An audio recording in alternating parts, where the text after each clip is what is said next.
Hi friends, welcome to Nahash media. இன்னைக்கு நம்மளுடைய சேனல்ல ஒரு சூப்பரான வீடியோ பார்த்துடலாம். அதுக்கு முன்னாடி பார்த்தீங்கன்னா, நம்மளுடைய சேனல்ல இப்பதான், அதாவது நம்மளுடைய நாகாஸ் ஒன்லி நேச்சுரல்ல பார்த்தீங்கன்னா, இப்பதான் ஆடி ஆஃபர் அப்படின்றத நம்ம போட்டிருந்தோம். பட் இப்ப நெறைய ஃப்ரெண்ட்ஸ் பார்த்தீங்கன்னா, திருப்பி ஆஃபர் எப்ப போடுவீங்க? அதான் நீங்க வீடு கட்டி குடி போறீங்கல்ல, அந்த சந்தோஷத்துல ஒரு ஆஃபர் போடக்கூடாதா? நாங்கலாம் யூஸ் பண்ணிக்க மாட்டோமா? அப்படிலாம் கேட்குறீங்க. இது வந்து என்ன சொல்றதுன்னே தெரியல. அதான் நான் ஆஃபர் கேட்கும்போது சொல்லுவேன், சிஸ்டர் ஆடி போய் ஆவணி வந்துருச்சு. இப்ப போய் ஆஃபர் கேட்குறீங்களே சிஸ்டர் அப்படின்னு சொல்லி வந்து ஆஃபர் போட முடிஞ்சது அப்படின்னா, நான் அந்த நேரத்துல நான் ஆஃபர் போட்டுருவேன். இப்ப பார்த்தீங்கன்னா, நம்மளுக்கு வேலையும் சரியா இருக்கு. அடுத்து நாங்க 2 பேர் தான் வந்து வெளியில போய் நம்ம இன்விடேஷன் குடுக்கறது, இந்த மாரி விஷயம்லாம் இருக்குது. அதனால தான் வந்து ஆஃபர் அப்படின்ற ஒரு விஷயத்த யோசிக்கிறேன். ஆனா ஒரு சில சிஸ்டர் சொல்லும்போது, ஆமா இது நம்ம எவ்வளோ பெரிய சந்தோஷம். இந்த சந்தோஷத்துல ஒரு ஆஃபர் போட்டா தான் என்ன அப்படின்ற மாரியும் இருக்கு.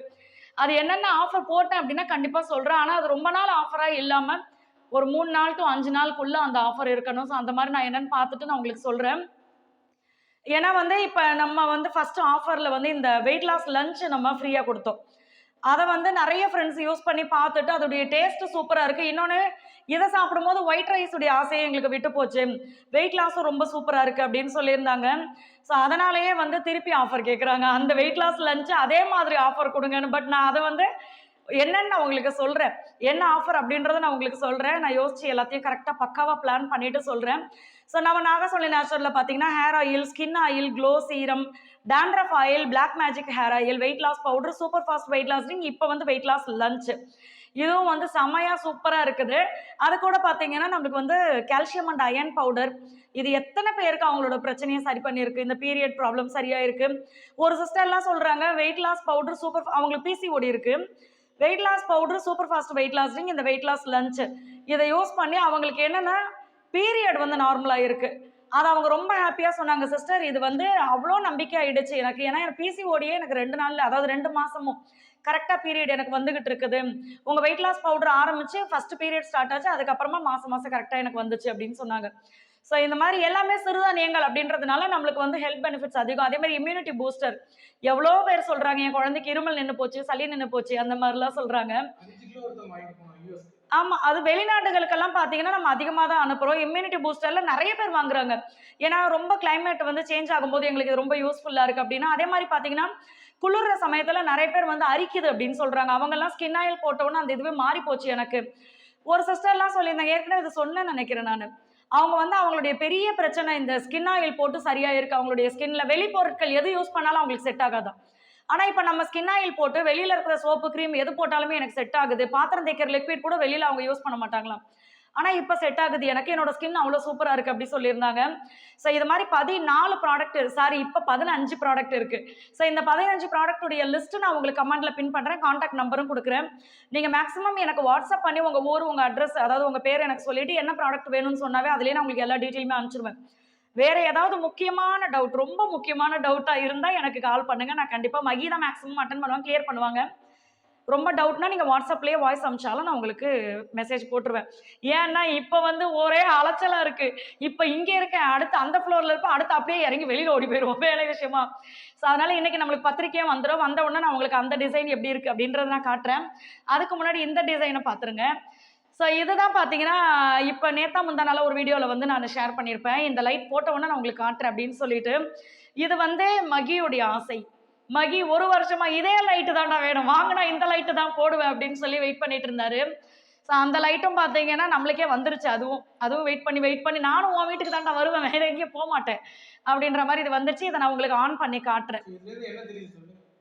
நம்ம விருப்பப்பட்டது வந்து அதையே நினைச்சுக்கிட்டே இருந்தோம். அதுக்காக முயற்சி பண்ணிக்கிட்டே இருந்தோம். இன்னொன்னு வேண்டிய இடத்துல போய் முழிச்சுக்கிட்டே இருந்தோம் அப்படின்னா கிடைச்சிரும். ஸோ இதுதான். இது எப்பவுமே நானும் மகியும் சொல்றதுதான். நம்ம வந்து நம்மளுக்கு வேண்டிய விஷயம் வந்து கிடைக்காதோன்னு பயப்படுறத விட கண்டிப்பா கிடைக்கும்னு நம்புங்க, கிடைக்கும். இதுதான் நானும் சொல்றேன். எல்லாருமே நெறைய பெரிய ஆளுங்க சொல்றாங்க. ஸோ இப்ப வந்து நம்ம முக்கியமான விஷயத்துக்குள்ள போயிடலாம். லைட் ஆன் பண்ணி காட்டியா? ஆமா. இப்ப நான் கீழ போய் லைட் ஆன் பண்ணோம். அதுக்கு நான் அப்புறமா போய் ஆன் பண்றேன். எடிட் பண்ணி சேர்த்துக்க உள்ள. ஸோ இந்த லைட்ட வந்து உங்களுக்கு அந்த இத ஆன் பண்ணி காட்டுறேன். இந்த லைட்ட நான் ஆன் பண்ணி காட்டுறேன். இப்ப கதவு மூடி இருக்கும் இருட்டுக்காக. அடாடாடா! எப்படி இருக்கு அப்படின்னு சொல்லுங்க. ஸோ இந்த லைட்ல இருக்கு பார்த்தீங்களா, அந்த ஒண்ணு கிளாஸ் தொங்குதுல்ல, அது எல்லாமே கண்ணாடி தான். இந்த லைட்டோட வெயிட் வந்து 150 கிலோவாம். அதுல அந்த கிளாஸ் வருது பார்த்தீங்களா, நீட்டா தொங்குதே, இது மட்டும் 60 கிலோ அப்படின்னு சொன்னாங்க. ஸோ நல்லா இருக்கு, ரொம்ப அழகா இருக்கு. ஆனா நான் எதிர்பார்த்தது வந்து இது வரைக்கும் இந்த லைட் வருமோன்னு நினைச்சேன். ஆனா அது ஓவரா ஆசைப்பட்டோம் போல இருக்கு. மேல தான் இந்த லைட் இருக்கு. அதுலயுமே வந்து 3 அடி செயினும் குடுத்துருக்காங்க. என்ன மகி? 3 அடி செயின் குடுத்து அதோடைய ஹைட் பார்த்தீங்கன்னா இப்படி இருக்கு. ஸோ நம்ம இப்ப வீடியோ எடுத்த இடத்துல நின்னு பார்த்தோம்னா கிட்ட தெரியும். நைட் ஆன் பண்ணா ரொம்ப சூப்பரா இருக்கும். அத வந்து உங்களுக்கு இன்னொரு வீடியோல காட்டுறேன். இதுல என்ன விஷயம்னா, இது வந்து ஃபுல்லுமே ஒயிட் கலர் லைட் தான் இருந்துச்சு. நான் என்ன பண்ணேன்னா, பக்கத்துல இன்னொரு லைட் வந்து கோல்டு கலர் லைட் போட்டு எரிய விட்டுருந்தாங்க. அது ரொம்ப நல்லா இருந்துச்சு. அப்ப நான் என்ன சொல்லிட்டேன், எனக்கு ஒயிட் கலர் லைட்டு வார்ம். இந்த மாரி சேர்த்து குடுங்க அப்படின்னு சொல்லிட்டேன். ஸோ ஒரு 3 வந்து வார்மா இருக்குது. மத்ததெல்லாம் ஒயிட். இப்ப ஆன் பண்ணா பகல் நேரம் கொஞ்சம் இதுவா தான் இருக்கும். நைட் ஆன் பண்ணோம்னா ரொம்ப சூப்பரா இருக்கு. அது ஒரு ஷார்ட்ஸ் வீடியோ நான் உங்களுக்கு தனியா போடுறேன். இது ரொம்ப சூப்பரா இருக்குது இந்த லைட்டு. மத்தபடி வீடு கட்டினாவே உழைக்கிற காசெல்லாம் அதான் இது ஆணை அசைஞ்சு திங்கும், வீடு அசையாம திங்குன்றாங்களே அந்த மாதிரி தான். பட் இதுக்கு பின்னாடி நம்மளுடைய பெரிய சந்தோஷம் இருக்குல்ல, அதனால இதுக்கு செலவு பண்ண வேண்டியது அப்படின்ற மாதிரி இருக்கு. அடுத்தது பார்த்தீங்கன்னா, காட்டணும்னு நினைச்சது இதுதான். எப்படி காத்து வருது பாருங்களேன், இங்க நல்ல காத்து வருது. இதுதான் மேல வந்து ஃபர்ஸ்ட் நம்ம அப்படியே ஓப்பனா விட்டுருந்தோம். இந்த ஓப்பனா விட்டது வந்து என்ன ஆயிடுச்சுன்னா, சொல்றேனே அந்த மிஸ்டேக்கும் நீங்க வந்து சரி பண்ணிக்கோங்க. நீங்க எல்லாம் ஆள் வைக்கும்போது. நம்மளுக்கு டைல்ஸ் ஒட்டுனவங்க பார்த்தீங்கன்னா, டைல்ஸ் ஒட்டும்போது அவங்க வாட்டம் வந்து ஒழுங்கா வைக்காம, இதோ இங்க கரை தெரியுது பாருங்க நம்ம டைல்ஸ்ல. தண்ணி எல்லாம் பார்த்தீங்கன்னா வந்து நம்ம வீட்டு வாசல்ல நிக்கிற மாதிரி வாட்டம் வந்துருச்சு. வச்சுட்டாங்க. அதே மாதிரி கீழ பார்த்தீங்கன்னா, கார் பார்க்கிங்ல இருந்து தண்ணி அந்த ஸ்லோப் இருக்குது. அவங்க என்ன சொன்னாங்கன்னா, ஸ்லோப் மட்டும் போடுங்கன்னு மகி டைல்ஸ் எடுத்து குடுத்தாங்க. அப்ப என்ன சொன்னாங்கன்னா, சேர்ந்தாப்புல கார் பார்க்கிங் ஃபுல்லுமே டைல்ஸ் போட்டா தான் உங்களுக்கு அந்த தண்ணி வாட்டம் இது எல்லாமே கரெக்ட்டா இருக்கும். அதனால எடுத்து குடுங்கன்னு சொன்னாங்க. வாட்டம் வந்து எல்லா தண்ணியும் மழை பெஞ்சா கார் பார்க்கிங் உள்ள போது. கார் பார்க்கிங் உள்ள போய் தண்ணி அவ்ளோ தண்ணி சேர்ந்து போது. ஒரு நாள் முழுக்க நானும் மகியும் புடிச்சு தள்ளிட்டே இருக்கோம். அவ்ளோ தண்ணி. அந்த மாரி ஆயிடுச்சு. அதாவது கார் பார்க்கிங். இது பார்த்தீங்கன்னா, நம்மளுடைய பெட்ரூமே 2ண்ட் ஃப்ளோர்ல தான் இருக்கு. அப்ப இது வெளியில வந்து கால வச்சாவே சல்லுன்னு வலிக்கி விடுது. தம்பிங்கலாம் சொன்னாங்க, வேலை செய்ற தம்பிங்க. அதனால என்ன பண்ணிட்டோம்னா, இந்த மாதிரி போட்டுருவோம் பேசாம. இது ஒரு செலவு இப்ப எங்களுக்கு. இது ரொம்ப ஆசைப்பட்டு இந்த ஓப்பன் விட்டேன் நானு. ஆனா இப்ப பார்த்தீங்கன்னா, இப்படி ஒரு செலவாயிடுச்சு. பட் இது நல்லா தான் இருக்கு. இருந்தாலும் செய்றவங்க அத ஒழுங்கா செஞ்சிருந்தாங்கன்னா, இந்த செலவு நம்மளுக்கு கிடையாது. இதுக்கு ஒரு பைப்பு, திருப்பி இந்த ஷீட் கிடைக்காம, இந்த ஷீட்ட போய் ஆர்டர் குடுத்து, அதுக்கப்புறம் அத வாங்குனது. நம்மளுடைய சூரிய கூடார உலர்த்தி போட்டிருக்கோம் பார்த்தீங்களா? அதிலேயே போட்டது இந்த இதுவும். எதுக்குன்னா, எனக்கு அந்த வெயில் வேணும். அதனால இந்த மாதிரி இதுல போட்டுட்டேன். எனக்கு இருட்டா இருந்தா புடிக்கல. இதுலயே பார்த்தீங்கன்னா, இப்படி கம்பி குடுத்துருக்காங்க. இதுல வந்து 3 கொடி கட்டிக்கலாம் நம்ம. இதுல இருந்து அந்த லாஸ்ட் வரைக்கும். கொடி கட்டியாச்சுன்னா, இங்கனக்குள்ள வாஷிங் மிஷின் இங்க தான் வைக்க போறேன். அதனால இங்கனக்குள்ளேயே துணி காய போட்டுக்கலான்னு. ஸோ இது ஒரு ஐடியா பண்ணியிருக்கோம். புடிச்சிருக்கு. இருந்தாலும் தேவையில்லாத செலவுன்ற மாரி ஆயிப்போச்சு. டைல்ஸ் ஒழுங்கா போடாம. ஸோ இப்ப வந்து நம்ம இந்த முக்கியமான விஷயத்துக்குள்ள போயிடலாம். நெறைய ஃப்ரெண்ட்ஸ் எனக்கு வந்து இப்ப கொஞ்ச நாளா எனக்கு வந்து சில டவுட் கேட்குறீங்க. என்ன டவுட்னா, முதல்ல வந்து நீங்க வேல்மாறல் படிக்க அதாவது பிரம்ம முகூர்த்த பூஜை சொன்னீங்க. அடுத்து வேல்மாறல் படிங்கன்னு சொன்னீங்க. குலதெய்வம் பூஜைய பண்ணுங்கன்னு சொன்னீங்க. இதெல்லாம் வந்து எப்படி சிஸ்டர் எல்லாத்தையும் எப்படி நாங்க பண்ண முடியும்? அப்படின்னு சொல்லி கேட்குறீங்க. நான் எல்லாத்தையுமே பண்ணுங்கன்னு எந்த வீடியோலயும் சொல்லவே மாட்டேன். ஏதாவது ஒரு விஷயம். நான் அததான் சொல்லுவேன். இந்த பிரம்ம முகூர்த்த பூஜைன்றத மட்டுமே கூட நீங்க புடிச்சுக்கோங்க அப்படின்னு சொல்லி, அதுக்கு அப்புறம் வந்து குலதெய்வ பூஜை. ஸோ இது 2 மட்டுமே நீங்க புடிச்சுக்கோங்க நல்லா இருக்கும் அப்படின்னு தான் நான் சொல்லுவேன். இதுல எது நம்மளுக்கு முடியுதோ அத செய்யணும். இன்னும் ஒரு சில சிஸ்டர் கேட்குறீங்க, அந்த வேல்மாறல் படிக்கும்போது எங்களுக்கு சரியான தூக்கமா வருது. ரொம்ப தூக்கமா வருது. ஏன்னே தெரியல அப்படின்னு சொல்றீங்க. ஸோ இது வந்து ஒரு சிஸ்டர் கிடையாது. ஏகப்பட்ட சிஸ்டர் இந்த கேள்வி கேட்குறீங்க. தூக்கம் வரும் தான். ஏன்னா நம்ம வெள்ளனா எந்திரிக்கிறோம். நம்ம வந்து ஒரு 7 மணி நேரம், 8 மணி நேரம் தூக்கம் நம்ம உடம்புக்கு தேவை. ஆனாலும் பார்த்தீங்கன்னா, சூழ்நிலை காரணமா எல்லாருமே நல்லா பாருங்களேன், நம்ம காலையில எந்திரிச்சு பூஜை பண்றவங்க மட்டும் தான் அந்த நேரத்துக்கு எந்திரிக்கிறோமா? அப்படிலாம் கிடையாது. எத்தன பேரு காலையில எந்திச்சு விளக்கு ஏத்துறாங்களோ இல்லையோ, ஆனா அவங்களுடைய உழைப்பு மார்க்கெட்ல காய்கறி விக்கிறவங்கலாம் பாருங்க. அவங்கலாம் சொல்றாங்க நைட்டு 12 மணி, 1 மணிக்கு தூங்குறாங்க. திருப்பி 3 மணிக்கு அவங்க எந்திரிச்சு வந்தாகணும். மீன் பிடிக்கிறவங்க பாருங்க, இந்த மாதிரி காலையில வெள்ளனா முழிச்சு வேலை பார்க்கிறவங்க ஏகப்பட்டயோ இப்ப நெறைய பேர் இருக்காங்க. நம்மளுக்கு என்னன்னா, புதுசா ஒரு விஷயத்த ஆரம்பிக்கிறதுனால, அது நம்மளுக்கு ரொம்ப கஷ்டமா இருக்கு. அத நீங்க செஞ்சுகிட்டே இருந்தீங்கன்னா பழகி போயிடும். ஆனா, அதுக்கு பின்னாடி ஒரு நல்லது இருக்குன்னு நெனைங்க. நம்ம எந்திரிக்கும்போது உண்மையாவே சொல்றேன், ரொம்ப சோம்பேறித்தனமா இருக்கும். இதுல வந்து இந்த திசையெல்லாம் நான் இப்ப தான் நம்புறேன். சில திசையிலெல்லாம் நம்ம தல வச்சு படுத்தோம் அப்டின்னா, ரொம்ப தூக்கமா வரும்னு சொல்றாங்க. நம்ம குடியிருக்கிற வீட்ல பார்த்தீங்கன்னா, தல வைக்கிறது வந்து வேற பக்கம் வைக்கணும். ஆனா, நாங்க பார்த்தீங்கன்னா, கட்டில்ல இடம் இல்லன்னு சொல்லிட்டு, தலைய வந்து வேற பக்கமா வச்சு படுத்துக்கிட்டு இருக்கோம். மேற்கு பக்கம் வச்சு படுக்கிறோமோ? அந்த மாரி வச்சு படுக்கிறோம். ஆனா, எங்களுக்கு பார்த்தீங்கன்னா கிழக்க வச்சு படுக்கிறோமா? கிழக்கு இதுதானே செல்லம்? கிழக்கு பார்த்து படுக்கிறனால தான் தூக்கம் பயங்கரமா வருது. ஓ! அதான் ஏதோ ஒரு பக்கம். ஆனா தூக்கம் பார்த்தீங்கன்னா, அடடடடா! இன்னும் கொஞ்ச நேரம் தூங்கலாமே! ஜாலியா இருக்குமே! அப்படின்ற மாரி இருக்குது. ஆனா கொஞ்சம் லேட்டா எந்திரிச்ச உடனே அந்த மன உளைச்சல் இருக்கு பாருங்க. இதுக்கு நம்ம சீக்கிரம் எந்திரிச்சு சந்தோஷமா இருந்திருக்கலாம் அப்படின்ற மாரி இருக்கு. ஸோ உங்களுக்கு தூக்கமா வருதுன்னா என்ன ரீசன் நம்ம சீக்கிரம் எந்திரிக்கல, அதுக்கு வந்து கடவுள் குத்தமோ, அடிக்கடி கொட்டாவி வருது, அக்கா ஏதோ நான் தப்பு பண்ணிட்டனோ அப்படின்லாம் கேட்குறீங்க. கொட்டாவி வர்றது, அப்புறம் வந்து நம்ம ரொம்ப நேரம் உட்காந்து படிக்கும்போது பார்த்தீங்கன்னா, ஆட்டோமேட்டிக்கா நம்மளுக்கு கொட்டாவி வரும். ஆக்ஸிஜன் லெவல் வந்து கம்மியா இருந்துச்சுன்னா, கொட்டாவி அதிகமா வரும் அப்படின்னு சொல்றாங்க. எனக்கு அந்த பிரச்சனை இருந்துச்சு. அதனால சொன்னாங்க எனக்கு. ஸோ அதனால வந்து இதெல்லாம் நீங்க எடுத்துக்கவே எடுத்துக்காதீங்க. சீக்கிரம் எந்திரிக்க முடியல அப்படின்னா, ஒரே விஷயத்த மனசுல நெனச்சுக்கங்க. எத்தனையோ ஃபங்ஷனுக்கு கிளம்பும்போது பார்த்தீங்கன்னா, நைட்டெல்லாம் பக்கத்துல பட்டு புடவை, நகைய எடுத்து வச்சுட்டு பார்த்துக்கிட்டே படுத்திருப்போம். ஆஹா! காலையில இதத்தான் நம்ம போட போறோம். என்ன ஜாலியா இருக்கும், குஷியா இருக்கும் அப்படி சொல்லிட்டு. ஸோ நம்மளுக்கு பிடிச்சு செய்யும்போது சீக்கிரம் எந்திரிக்கிறது வந்து கஷ்டமா இல்ல. நம்மளுக்கு பிடிக்காம தலையெழுத்தே அப்படின்னு பண்றது தான் நம்மளுக்கு கஷ்டமா இருக்கு. ஸோ நீங்க பிடிச்சு பண்ணுங்க. உங்க மனசுக்கு பிடிச்சு, நம்ம இன்னைக்கு விளக்கேத்திட்டோமா, இதே மாதிரி நம்ம டெய்லி பண்ணிட்டோம்னா, நம்ம பிரச்சனை நம்மள விட்டு சீக்கிரம் விலகி ஓடிடும் அப்படின்றத நம்பி பண்ணுங்க. கஷ்டம் இருக்காது. சரிங்களா? என்ன நைட்டு சைடு வாங்குற? அடுத்தது பார்த்தீங்கன்னா, இத பண்ணாதான் பூஜையெல்லாம் பண்ணாதான் நம்ம நல்லா இருக்க முடியுமா? நாங்கலாம் பூஜைலாம் பண்றது கிடையாது. ஆனாலும் நாங்க சொத்து நெறையா தான் வச்சிருக்கோம் அப்படின்னு சொல்லிட்டு எனக்கு ஒரே ஒரு சிஸ்டர் தான் சொல்லியிருந்தீங்க. இதுக்கு என்ன பதில் அப்படின்னா, இத வந்து அதாவது 2 விஷயத்துல ஒண்ணு கடவுள் நம்பிக்கை இருக்கணும், இல்லன்னா தன்னம்பிக்கை இருக்கணும். தன்னம்பிக்கை வந்து நெறைய பேருக்கு தன்னம்பிக்கை தான் கம்மியா இருக்கு அப்படின்ற மாரி எனக்கு தோணுது. ஏன்னா, நம்மளுக்கு எப்பவுமே பண வசதி நெறைய இருந்துருச்சு அப்படின்னா, அவங்க எத பத்தியுமே நம்ம கவலையே பட மாட்டோம். கடவுளே கும்பிடாட்டி எனக்கு பணம் இருக்கு அப்படின்றது தான். அதனால தான் இந்த கொஸ்டின் வருது. நாங்கலாம் கடவுள கும்பிடுறதே கிடையாது. எங்களுக்கெல்லாம் சொத்து பத்து நெறையா தான் இருக்கு அப்படின்னு சொல்லிட்டு. இது வந்து என்னன்னா, நம்மளுக்கு முயற்சி. இப்ப சாமிய கும்பிடுற விஷயமா இருந்தாலும் சரி, இல்ல வேற எதனா எதுலயுமே முயற்சி இருந்தா தான் அதுல வெற்றி அடைய முடியும். இப்ப என்னன்னா, எல்லாருக்குமே ஐடியா தெரியறவங்க என்ன பண்றாங்க, அடுத்தடுத்து ஒரு விஷயத்த வந்து இல்லன்னா ஏற்கனவே நம்மளுடைய தாத்தா, பாட்டியோ, அம்மா, அப்பாவோ ஏதாவது உருவாக்கி வச்சிருப்பாங்க. அத காப்பாத்துற விஷயத்துல நம்ம வந்து மனசு செலுத்துவோம். அத அப்படியே அப்படியே புடிச்சு போயிட்டே இருப்போம். ஆனா நெறைய பேருக்கு ஐடியாவே தெரியாம இருக்கு. ஒரு விஷயத்துல இருந்து நம்ம வந்து தோத்து போய் வந்துட்டோம் அப்படின்னா, அடுத்த ஐடியாவே தெரியாம இருக்குது. அப்ப என்ன ஆகுது, நம்மளுடைய மனசு வந்து அப்படியே அலைப்பாயுது. அலைப்பாயும்போது நம்ம மனசு வந்து ரொம்ப சோர்ந்து போயி, வாழ்றதுக்கு எதனா பண்ணிக்கலாம் போலலாம் நெறைய பேர் யோசிக்கிறாங்க. ஸோ அதுலருந்து வெளியில வர்றதுக்கு வந்து நெறைய பேர் சொல்லி நீங்க கேள்விப்பட்டிருப்பீங்களே, ஆன்மீகத்துக்குள்ள போயிட்டேன் நானு. ரொம்ப மன உளைச்சலா இருந்தது ஆன்மீகத்துக்குள்ள போயிட்டேன் அப்படி சொல்லிட்டு. ஸோ அதுக்கு தான் நம்ம வந்து எது பண்றதுன்னே தெரியலன்ற ஒரு இக்கட்டான சூழ்நிலை வரும்போது எல்லாருமே நினைக்க ஆரம்பிச்சுருவோம். கடவுளே என்னைய காப்பாத்து அப்படி சொல்லிட்டு. அந்த மாதிரி மனநிலை இருக்கும்போது நீங்க இதெல்லாம் ஃபாலோ பண்ணீங்கன்னா, அதுலருந்து மீண்டு வர்றதுக்கான வாய்ப்பு இருக்கு. அப்படிதான் நான் சொல்லுவேன். மத்தபடி நெறைய வீடியோல சொல்லியிருக்கேன். சாமிய மட்டும் கும்பிட்டா பத்தாது. நம்மளுடைய முயற்சிய செய்யணும். அத வெற்றி அடையறதுக்கு எனக்கு நான் முயற்சி பண்றப்பா, இதுல வெற்றிய குடுங்கன்னு வேணும்னா சாமிய கேட்கலாம். நான் சும்மாவே உட்கார்ந்திருப்பேன். நீங்க சாமியா இருந்தீங்கன்னா, நான் சும்மா உட்கார்ற இடத்துல எனக்கு 1,00,00,000 வேணும்னு சொன்னா, சாமி சொல்லுவாங்க, "ஆமா இப்ப இல்ல. நான் குடுக்க முடியாது போ" அப்படின்னு சொல்லிடுவாங்க. நம்ம முயற்சி பண்ணணும். அப்பதான் அந்த கடவுள் கூட நம்மளுக்கு கை குடுப்பாங்க. சரிங்களா? அடுத்தது பார்த்தீங்கன்னா, இந்த பொறாம அப்படின்ற விஷயம் அடாடாடாடாடா! எனக்கு மட்டும் இல்ல. நெறைய பேர் சொல்றீங்க. "அக்கா நான் வளர்ந்துட்டேன்னு பொறாமப்படுறேன்க்கா. நான் ஒரு பிசினஸ் ஆரம்பிச்சுட்டேன் பொறாமப்படுறாங்க. நான் செய்யற பொருள பக்கத்து வீட்டுக்காரங்களுக்கு குடுத்தா, சும்மா குடுத்தா வாங்கிக்கிறேன். காசெல்லாம் குடுக்க முடியாது." அப்படி சொல்றாங்கன்னு. இதெல்லாம் ஒரு வகையான பொறாமை. ஸோ இதெல்லாம் வந்து யாருக்கு வரும் தெரியுமா பொறாம? நம்மளால செய்ய முடியாதுன்னு நெனைக்கிறவங்களுக்கு மட்டும் தான் பொறாம அப்படின்றதே வரும். அதெல்லாம் நீங்க கண்டுக்கவே கண்டுக்காதீங்க. அவங்களுக்கு வந்து தன்னம்பிக்கை கம்மி. அவங்க வந்து நீங்க இவன் மட்டும் செஞ்சுட்டானே! நம்மளாலலாம் செய்ய முடியாது. அப்படின்றத வந்து வெளிப்படுத்துற ஒரு இதுதான் வெளிப்பாடு தான் பொறாம. அதனால அந்த மாரி பொறாமப்படுறாங்களா, அதனால நம்மளுக்கு என்ன வருது? ஒண்ணும் வரல. அவங்க நம்மள பார்த்து நீ நல்லா இருக்க கூடாதுன்னு சொன்னா கூட நம்ம நல்லா இல்லாமலாம் போக மாட்டோம்.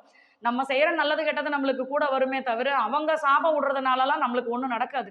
அதனால வந்து இந்த சாபம் விட்டாங்க, அவங்க என்னைய பார்த்து பொறாமப்படுறாங்க, இவங்க என்னைய பார்த்து கண்ணு வச்சுட்டாங்க, அதெல்லாம் நம்பாதீங்க. அப்படி உங்களுக்கு வந்து சுத்தி போடுற பழக்கம் அதெல்லாம் அதுல ஒரு நம்பிக்கை இருந்துச்சுன்னா அத பண்ணிக்கங்க. ஆனா மனசளவுல போட்டு வருந்திக்காதீங்க. நான் அத தான் சொல்லுவேன். ஐயய்ய! அவங்க இப்படி நெனச்சாங்க. அதனால தான் இப்படி ஆயிடுச்சு. அப்படிலாம் ஃபீல் பண்ணாதீங்க. ஏதோ ஒரு மிஸ்டேக் இருக்கலாம். அத நம்ம திருத்திக்கிட்டோம்னா, திருப்பி நல்லது நடக்கும். அதெல்லாம் கவலைப்படாதீங்க. ஸோ தன்னம்பிக்கை இல்லாதவங்களுக்கு தான் இந்த பொறாமன்றதெல்லாம் வரும். அடுத்தது பார்த்தீங்கன்னா, புருஷர் புகழவே இல்ல அப்படின்னு சொல்லி, நம்ம எது செஞ்சாலும் குறை சொல்லிக்கிட்டே இருக்காங்க. புகழவே மாட்டேங்கிறாங்க அப்படின்னு சொல்லி, இந்த இவரும் அப்படிதான். நம்ம வந்து புகழல அப்படின்னு நம்ம சொல்லவே முடியாது. என்னன்னா, இப்ப இவரு கூட வந்து இன்னைக்கு சாம்பார் சாதம் செஞ்சு குடுத்தாரு. நானா கேட்டேன், "மச்சான் நல்லா இருக்காடா, பேசாம சாப்பிட்டுக்கிட்டே இருக்கியே" அப்படின்னு சொல்லிட்டு, "நல்லா இருக்குப்பா, நல்லா இருக்குப்பா" அப்படி சொல்றாரு. ஆனா இதே வாய் இன்னொரு நாள் பார்த்தீங்கன்னா, எதனா முக்கியமான பிளேஸ்ல வச்சு, என் பொண்டாட்டி குழம்பு வைக்கும், மீன் குழம்பு சூப்பரா வைப்பான்னு இதே வாய் தான் சொல்லும். அதனால வந்து எதுக்கு இத நான் சொல்றேன் அப்படின்னா, எப்ப பார்த்தாலும் புருஷர் நம்மள புகழ்ந்துட்டே இருக்கணும் அப்படின்னு நம்ம எதிர்பார்க்கவும் கூடாது. ஏன்னா, நெறைய பேரண்ட்ஸ் எப்படி ஃபீல் பண்றீங்கன்னா, லவ் பண்ணும்போது மானே தேனே தேங்காவே மாங்காவேன்னு சொல்லி கொஞ்சினாரு. பேசுனாவே குரல் கிளி மாதிரி இருக்க சொன்னாரு. இப்ப நீ பேசுனா கிளி கிளின்னு இருக்கு, பேசாத அப்படி சொல்றாரு அப்படிங்கிறீங்க. அது என்னன்னா, கல்யாணத்துக்கு முன்னாடி பாத்தீங்கன்னா நம்ம மட்டுமே உலகமா இருந்திருப்பாங்க. கல்யாணத்துக்கு அப்புறம் பாத்தீங்கன்னா 2 உலகம் சேர்ந்து வரும். பொம்பளை பிள்ளைங்க ஆம்பளை பிள்ளைங்க வருவாங்க, 2 குழந்தை வரும். அடுத்தது பாத்தீங்கன்னா அவங்களுக்கு சேர்க்க வேண்டிய பொறுப்பு அதிகமா வந்துடும். நிறைய மன உளைச்சல். இப்ப நம்ம எல்லாம் பாருங்க, எனக்கெல்லாம் யாராவது சிஸ்டர் நான் ரொம்ப கவலையில இருக்கும்போது போன் அடிச்சாங்கன்னு வச்சுக்கோங்க, அவங்க வேலை இது முடிஞ்சது சிஸ்டர்னு அப்படியே எனக்கு சம்டைம்ஸ் நான் அழுதுருக்கேன் என்னுடைய மனக்கவலைகளை. பட் இவங்க எல்லாம் பாத்தீங்கன்னா ஜென்ஸ் வந்து அழமாட்டாங்க டக்குன்னு. அவங்கள சின்ன வயசுல இருந்து சொல்லி வச்ச ஆம்பளை புள்ள அழக்கூடாதுடா நீ அப்படின்னு அவங்க அழுதா அவங்களுடைய மன கஷ்டம் வந்து தீர்ந்து போயிடும். நம்ம கிட்ட எல்லாம் சொல்லி அழுதா. முக்கியமா ஜென்ஸ் வந்து ஐயோ பொண்டாட்டி முன்னாடியே அழக்கூடாது, அவங்க நம்மள அசிங்கமா நினைச்சிருவாங்க அப்படியெல்லாம் நினைக்கிறாங்க.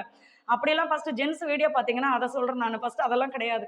நீங்க எல்லாத்தையுமே ஷேர் பண்ணிக்கிறதுக்கு தான் உங்களுக்கு வந்து கடவுள் ஒய்ஃப் அப்படின்ற ஒரு வரத்தை கொடுத்துருக்காரு. அதெல்லாம் நீங்க ஷேர் பண்ணிங்க. இவன் ஷேர் பண்ணுவான், எல்லாத்தையும் என்கிட்ட தான் சொல்லி புலம்பு தெல்லுவாரு. பட் சொல்றேன், அதனால வந்து ஜென்ஸ் நம்மளை எந்நேரமும் புகழ்ந்து தள்ளணும்னு நினைக்காதீங்க. அவங்க மனசுக்குள்ள ஏதாவது ஒன்று ஓடிட்டு இருக்கும். சாப்பிடும்போது கூட பாத்தீங்கன்னா எதனா பார்த்துட்டு இருப்பாங்க. ஆனா அதாவது பார்த்துக்கிட்டு இருப்பாங்கன்னா யோசிச்சுக்கிட்டு இருப்பாங்க. ஆனா அந்த செல்லை பார்த்துக்கிட்டு நம்மளை கவனிக்காம இருக்கிறவங்களுக்கு வந்து நீங்க ஏதாவது பனிஷ்மெண்ட் கொடுக்கணும்னா அது உங்களுடைய சாய்ஸ். சோத்துல உப்பள்ளி போட அது மாதிரி பண்ணிக்கலாம். ஆனா செல்லுக்கு கொடுக்குற இம்பார்ட்டன்ட் எனக்கு கொடுக்கல அப்படின்னு ஃபீல் பண்ணீங்கன்னா அவங்க கிட்ட போய் கொஞ்ச நேரம் பேசுங்க. பட் எல்லா நேரத்திலும் புகழ நம்ம எதிர்பார்க்க முடியாது. ஏன்னா அவங்களுக்கு பல வேலைகள் இருக்கும். அதுக்கு தான் சொல்றேன். அடுத்தது பாத்தீங்க நம்மளுக்கும் இருக்குது தான். ஆனாலும் அவங்களுக்கு வந்து ஆம்பளை ஒரு படி அவங்களுக்கு மேல இருக்கு அப்படின்ற மாதிரி இது பண்றாங்க. நிறைய பேர் அந்த மாதிரி தான் ஃபீல் பண்றாங்க. நம்மளுக்கும் கவலைகள் கஷ்டங்கள் எல்லாமே இருக்கும். பட் நம்ம சொல்லி புலம்பி தள்ளிடுவோம். ஃப்ரெண்ட்ஸ் கிடைச்சா அவங்க அதை பண்ண மாட்டாங்க. அதனால அவங்களுக்கு அந்த மாதிரி. ஸோ அடுத்தது பாத்தீங்கன்னா பேசிக்கிட்டே இருக்காங்க என் மாமியார். எதை சொன்னாலும் நச நச நச நசன்னு சொல்லிக்கிட்டே இருக்காங்கக்கா. மனசு ஒன்று பண்ண முடியல வீட்டில். செஞ்சாலும் குத்தம் செய்யாட்டியும் குத்தம்ன்றாங்க. என் வாய் சும்மா இருக்க மாட்டேங்குது. பொய்யால காலத்துல இறங்குன்னு சொல்லி நானும் பேச ஆரம்பிச்சிடுறேன். அப்படியே வலுப்பெருத்து போயிருது அப்படியே சண்டைன்றீங்க. இதை வந்து ஒரு சில சிஸ்டர் என்கிட்ட ஃபீல் பண்றீங்க. நம்ம என்னத்த சொல்றது, நான் என் மாமியார் பேசலையேன்னு வருத்தப்படுறேன். ஏன் தெரியுமா, எங்க மாமியார் வந்து நார்மலா வந்து நிறைய பேச மாட்டாங்க. வெளியில இருக்கிறவங்களே ஆச்சரியப்படுவாங்க, உங்க மாமியார் என்ன இவ்வளோ அமைதியா இருக்காங்களே அப்படின்னு சொல்லிட்டு. எங்க மாமியாருக்கு பிடிச்சதெல்லாம் அடி தடி வம்பு தும்பு. 10 காட்டையை கொடுத்தீங்கன்னா 10 வேணாடா, ஒண்ணு கூட சுழட்டி சுழட்டி அடிச்சிடுறேன் அப்படின்னு செம்ம தைரியமானவங்க. ஆனா என்னன்னா எப்ப பார்த்தாலும் சிரிச்சுக்கிட்டே இருங்கன்னா அவங்க வாழ்ந்த சூழ்நிலை அப்படி. அதனால வந்து ஆனா ஒரே விஷயம் சொல்றேன், உங்க மாமியார் கிட்ட நீங்க அதை ஃபாலோ பண்ணி பாருங்க. அவங்களே விட்டுருவாங்க, ஆடாச்சிப்பா இதை என்னத்த சொல்றதுன்னு. எதனா பேசிட்டே இருந்தாங்க வச்சுக்கோங்களேன், அந்த நேரத்துல என் காது கேட்காதுன்ட்டு கம்முன்னு இருங்க. சொல்லிட்டே இருப்பாங்க, ஏண்டி உன் காதை என்ன செவிடா போச்சா, என்னது அவ்வளவுதான், ஏன் உங்க காதை என்ன செவிடா அப்படிலாம் கேட்காதீங்க. ஆமான்னு சொல்ல வேண்டாம், இல்லைன்னு சொல்ல வேண்டாம், கம்முன்னு இருங்க. கம்முன்னு இருங்க. நம்மளை என்னென்னவோ சொல்லுவாங்க, என்னென்னவோ திட்டுவாங்க. கம்முன்னு இருந்தா கூட பேசினாலும் சண்டை, பேசாட்டியும் சண்டைன்னு இருக்கும். ஆனாலும் நீங்க பேசவே பேசாதீங்க. பேசாம இருந்து பாருங்க 10 நாள். 11ஆவது நாள் உங்க மாமியார் நினைப்பாங்க, இதுகிட்ட பேசுறதுக்கு சும்மா இருக்கலாம் மனுஷன் அப்படின்னு. அவங்களே அழுத்து போயிடுவாங்க பேசி பேசி. ஸோ அதனால வந்து எல்லா குடும்பத்திலையும் சண்டை இருக்கு. எல்லா குடும்பத்திலையும் இப்போ வந்து அதே மாதிரி பார்த்தீங்கன்னா கம்பேர் பண்றது பண்ணவே பண்ணாதீங்க. ஏன்னா வந்து இப்போ மீடியான்னு எடுத்துக்கோங்களேன். இப்போ இவருக்கும் எனக்குமே வந்து அடிக்கடி எதனா பேச்சுவார்த்தை நடக்கும், சண்டை போடுவோம், திருப்பி நார்மலா பேசிப்போம். ஒன்று அவர் சாரி கேட்பாரு, இல்லைன்னா நான் சாரி கேட்பேன், அப்படி போயிடும். ஆனா என்னன்னா இதை கொண்டு வந்து மீடியால எல்லாருமே காட்ட மாட்டாங்க. எல்லாருமே அந்த நேரத்துல வந்து அடாடாடாடா இப்படி ஒரு புருஷன் நம்மளுக்கு வாய்க்கலையே அப்படின்ற மாதிரி தான் இருக்கும் பார்க்க. பட் அவங்களுக்குள்ள இருக்கிற விஷயங்கள், சண்டை சச்சரவு, மனக்கவலை, இது எல்லாத்தையும் கொண்டு வந்து மீடியால போட்டா, ஆமா இதுங்களே ஒழுங்கு இல்லை, நேற்று சண்டை பிடிச்சி இன்னைக்கு சிரிச்சுட்டு கிடக்கு, அப்படிதான் பேச்சு வரும். ஸோ அதனால வந்து ஒருத்தவங்களை பார்த்தா வச்சு இவரெல்லாம் எப்படி பொண்டாட்டியை பார்த்துக்கிறாரு, இவங்கெல்லாம் இவங்க புருஷனை எப்படி பார்த்துக்கிறாங்க, நம்ம வீட்டில் அப்படி இல்லையே, அப்படிலாம் கம்பேர் பண்ணிக்கவே பண்ணிக்காதீங்க. நம்மளுக்கு அமைஞ்சது நல்லதுன்னு நினச்சிக்கோங்க. ஏன்னா சந்தோஷமா இருக்கிற மாதிரி வெளியில காட்டுற எல்லாரும் வந்து 100% எல்லாம் சந்தோஷமா இல்லை, மறைச்சிக்குவாங்க, அவ்வளோதான். அதனால வந்து நீங்களும் அதை பற்றி எதுவுமே கண்டுக்காம கடவுள் நம்மளுக்கு கொடுத்த வாழ்க்கை சின்னதோ பெருசோ பண விஷயம் இதெல்லாம் இது பண்ணாங்க, வளருவோம், நம்மெல்லாம் கண்டிப்பாக வளருவோம். அதை பற்றி கவலைப்படாதீங்க. நல்ல ஹஸ்பண்ட் கிடைச்சிட்டாங்களா அது போதும், அதோட விடுங்க. நல்ல ஹஸ்பண்ட் கிடைக்கலையா அவங்கள திருத்தறதுக்கான வழியை வாழ்க்கை முழுக்க பார்ப்போம், வேற என்ன பண்றது, அவ்வளவுதான். அதனால மனம் தளறி போகாதீங்க. நம்மளுக்கு வந்து யாருக்கிட்ட வேணாலும் நம்ம ஷேர் பண்ணலாம் அப்படின்ற மாதிரியும் ஷேர் பண்ணாதீங்க. நல்லா இருப்பீங்க, எல்லா பிரச்சனையும் சரியாகும். ஸோ இதெல்லாம் வந்து நீங்க என்கிட்ட கேட்ட கேள்விகள், அதனாலதான் இதை நான் பதில் சொன்னேன். இதுக்கப்புறமா பார்த்தீங்கன்னா நம்ம வீட்டுடைய இன்விடேஷன்ல அவங்க காட்டுறேன். எனக்கு அது ரொம்ப பிடிச்சிருந்தது. மகிதா அதையும் செலக்ட் பண்ணாங்க. ஸோ இந்த வீடியோ கண்டிப்பாக உங்களுக்கு பிடிச்சிருக்கோம் அப்படின்னு நம்புறேன். நம்மளுடைய ப்ராடக்ட் லிஸ்ட்டும் நான் உங்களுக்கு கீழே கமெண்ட்ல பின் பண்றேன். இப்போ இந்த லைட்டையும் ஆன் பண்ணி காட்டுறேன். இந்த வீடியோ உங்களுக்கு பிடிச்சிருந்தா நம்மளோட சேனலை சப்ஸ்கிரைப் பண்ணிட்டு பக்கத்துல இருக்க பெல் சிம்பலை கிளிக் பண்ணுங்க, லைக் பண்ணுங்க, ஷேர் பண்ணுங்க, கமெண்ட் பண்ணுங்க. தேங்க்யூ, பாய்.